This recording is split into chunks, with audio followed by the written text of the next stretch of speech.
Hello बच्चों, क्या हाल चाल? ठीक, अच्छे से, मजे में। आज यहाँ पर हम 11th की फिजिक्स का दूसरा लेक्चर उठा रहे हैं, जिसमें हमें पढ़ना है फंडामेंटल फोर्सेस इन फिजिक्स। मेरे साथ बोलेंगे, शाबाश। Fundamental fundamental forces in nature. Sir, सबसे पहली बात हमें आप बता दीजिए कि फंडामेंटल फोर्सेस क्या होता है। फंडामेंटल फोर्सेस जो बुनियादी फोर्सेस नेचर में एग्जिस्ट करते हैं। नॉर्मली हमारे पास चार फोर्सेस होते हैं। सबसे पहले आप मुझे बोलिए, आपने पढ़ा होगा 9th में, फोर्स क्या होता है। फोर्स कोई भी चीज जो ऑब्जेक्ट को पुश करने में या पुल करने में हेल्प करेगी। जैसे हम बॉल को किक करते हैं, किसी भी ऑब्जेक्ट को रोकते हैं या डायरेक्शन चेंज करते हैं, ये सारा फोर्स में आता है। अच्छा, यही फोर्स हमारे पास चार किस्म के फंडामेंटल फोर्स होते हैं बेटा। सबसे पहला होता है ग्रेविटेशनल फोर्स। Gravitational force. उसके बाद है बेटा इलेक्ट्रोमैग्नेटिक फोर्स। शाबाश, इलेक्ट्रोमैग्नेटिक फोर्स। फिर है वीक न्यूक्लियर फोर्स और स्ट्रॉन्ग न्यूक्लियर फोर्स। यहां पर आप बता दीजिए बेटा, वीक न्यूक्लियर फोर्स और strong nuclear force.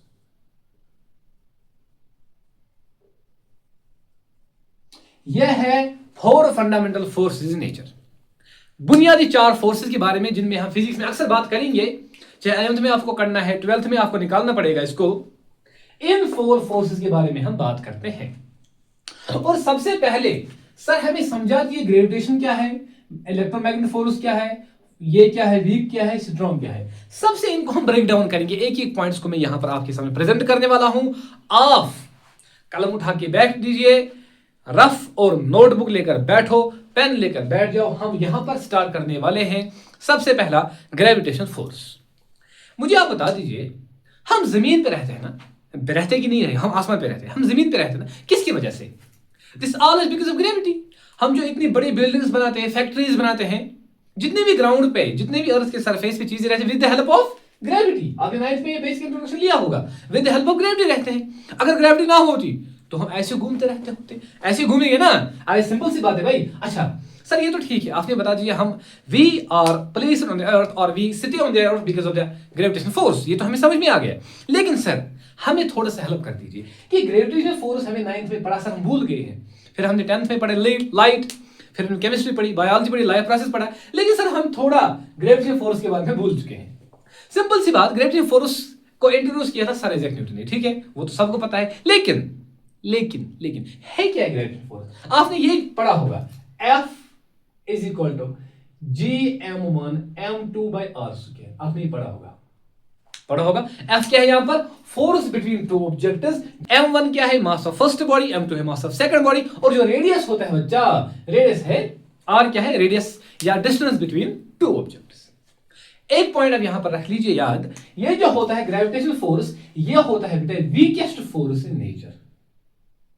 Weakest force in nature, ठीक है। ये पॉइंट्स आप साथ साथ याद रख लीजिएगा। आगे चलते हैं बेटा। ये जो ग्रेविटेशनल फोर्स होता है, शाबाश, ये जो ग्रेविटेशनल फोर्स होता है, सबसे पहले मुझे तो समझ में आ गया सर, ये वीकेस्ट फोर्स इन नेचर होता है। और इसकी डेफिनेशन आपने बता दीजिए, mass of first body, m2 है मास ऑफ सेकंड बॉडी। और जो रेडियस होता है बच्चा, रेडियस है r, क्या है? रेडियस या distance between two objects.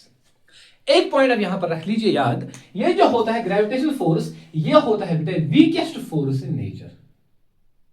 Weakest force in nature, ठीक है। ये पॉइंट्स आप साथ साथ याद रख लीजिएगा। आगे चलते हैं बेटा। ये जो ग्रेविटेशनल फोर्स होता है, शाबाश, ये जो ग्रेविटेशनल फोर्स होता है, सबसे पहले मुझे तो समझ में आ गया सर, ये वीकेस्ट फोर्स इन नेचर होता है। और इसकी डेफिनेशन आपने बता दीजिए यहां पर। लेकिन ये जो ग्रेविटेशनल फोर्स होता है बेटा, ध्यान से जरा देख लीजिए आप, ये जो ग्रेविटेशनल फोर्स होता है, ये बॉडीज के सेंटर से एक्सर्ट करता है। मतलब ये बॉडी के सेंटर से एक्सर्ट करता है, ये बॉडी के सेंटर से एक्सर्ट करता है। बात ये पॉइंट ऑफ नोट कर लीजिएगा। ये तो हमें समझ में आ गया सर, ग्रेविटेशनल फोर्स आपने बता दिया क्या है, लेकिन इलेक्ट्रोमैग्नेटिक फोर्स क्या है? इसमें जरा आप दो चीजें समझ सकते हो, इलेक्ट्रिक फोर्स, मैग्नेटिक फोर्स। शाबाश। इलेक्ट्रिक फोर्स, इलेक्ट्रिक फोर्स और मैग्नेटिक फोर्स, ये दो चीजें यहां पर हम डिस्कस करने वाले हैं। इलेक्ट्रिक फोर्स क्या है?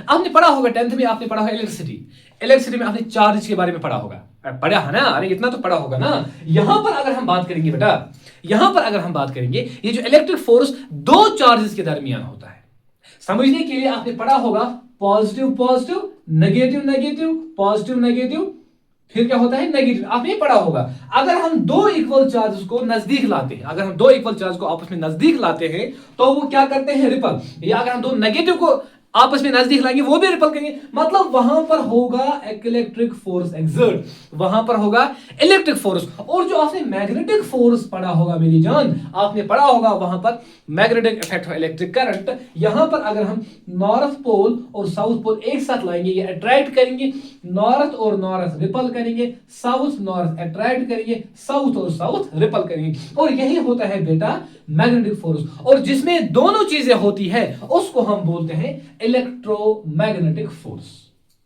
इलेक्ट्रोमैग्नेटिक फोर्स मतलब सर उसका मतलब क्या है? इलेक्ट्रोमैग्नेटिक फोर्स का मतलब क्या है? ये जो इलेक्ट्रोमैग्नेटिक फोर्स होता है बेटा, यहां पर दोनों फोर्स एग्जिस्ट करती है, यहां पर इलेक्ट्रिक फोर्स भी होता है और मैग्नेटिक फोर्स भी होता है।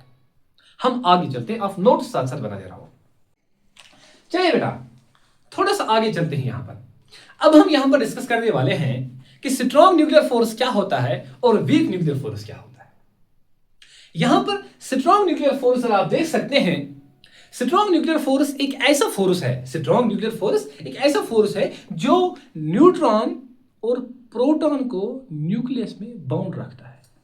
थोड़ा सा सोचो, अगर सर न्यूक्लियस में आपने पढ़ा होगा, 9th वाली केमिस्ट्री में आपने पढ़ा होगा, यहां पर होता है आउटर मोस्ट शेल में इलेक्ट्रॉन घूमता रहता है, घूमता रहता है, और जो अंदर न्यूक्लियस होता है वहां पर न्यूट्रॉन और प्रोटॉन रहता है, और जो फोर्स उनको जोड़े रखता है उसी को हम बोलते हैं बेटा strong nuclear force. Strong nuclear force वो फोर्स होता है जो कि दो पार्टिकल्स को, जैसे कि न्यूट्रॉन और प्रोटॉन को आपस में बाउंड रखता है, या ऐसे भी न्यूट्रॉन और न्यूट्रॉन को बाउंड रखता है, या प्रोटॉन और प्रोटॉन को बाउंड रखता है। समझ में आ गई बात? इन सब पार्टिकल्स को ये बाउंड रखता है। एक पॉइंट यहां पर सबसे इंपॉर्टेंट, अगर दो पार्टिकल्स वन फर्मी, ध्यान से देख लीजिएगा ये पॉइंट, अगर दो पार्टिकल्स वन फर्मी के दरमियान होंगे, इसका मतलब क्या है सर? वो इस डिस्टेंस पर होंगे 10⁻⁻15 मीटर। अगर हमने दो पार्टिकल्स को इस वाली डिस्टेंस पर रख दिया है, अगर हमने दो चार्जेस को, दो पॉइंट्स को, दो पार्टिकल्स को हमने कहां पर रख दिया है? कहां पर रख दिया है? इस वाली डिस्टेंस पर, इसको बोलते हैं वन फर्मी में। तो मैं ये बोल सकता हूं, ध्यान से रख लीजिएगा इसको, तो मैं ये बोल सकता हूं कि सर जो उनके दरमियान अट्रैक्टिव फोर्स होगा, शाबाश, जो उनके दरमियान अट्रैक्टिव फोर्स होगा वो होगा 100 times stronger than the repulsive force. ये पॉइंट नोट कर लीजिएगा बेटा।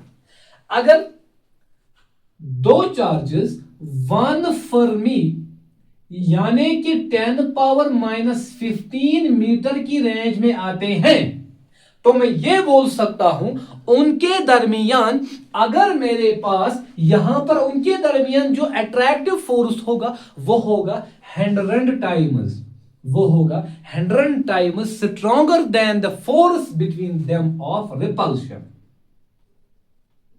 समझ में आ गई बात? तो attractive force is 100 times stronger than the repulsive force between the two particles which are placed at a distance of 1 Fermi, or we can say that the particles which are placed at a distance of 10⁻⁻15 meters. Are you getting my point?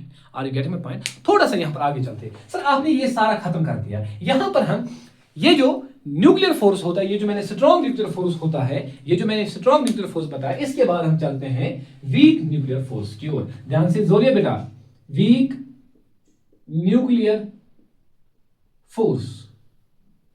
Weak nuclear force क्या होता है? Weak nuclear force, शाबाश बोलो, क्या होता है weak nuclear force? Weak nuclear force ये उन एलिमेंट्री पार्टिकल के शॉर्ट में रख लीजिए याद, यह उन एलिमेंट्री पार्टिकल्स के दरमियान होता है, वीक न्यूक्लियर फोर्स उन एलिमेंट्री पार्टिकल्स के दरमियान हो जिनकी लाइफ शॉर्ट होती है, जिनकी लाइफ शॉर्ट होती है, मतलब बीटा डीके जो होता है, जब बीटा डीके होता है तो अगर मैं बताऊंगा ये वो फोर्स है जो उन एलिमेंट्री पार्टिकल्स के दरमियान होता है जिनकी लाइफ एक शॉर्ट पीरियड के लिए रहती है। समझ में आ गई बात? ये हो गया हमारा आज ये strong force, weak force, electromagnetic force और ग्रेविटेशनल फोर्स के बारे में हमने आज यहां पर फंडामेंटल फोर्सेस के बारे में यहां पर जानकारी हासिल की है। उम्मीद है आपको अच्छे से क्लैरिटी मिली होगी। यहां पर हम 11th तक का हर एक वीडियो अपलोड करेंगे, फिजिक्स का हर एक वीडियो, हर एक टॉपिक आपके सामने प्रेजेंट करेंगे। और एक बात, आप वीडियोस के साथ बने रहो, वीडियोस को शेयर करो। मिलते हैं इंशाल्लाह नेक्स्ट वीडियो में।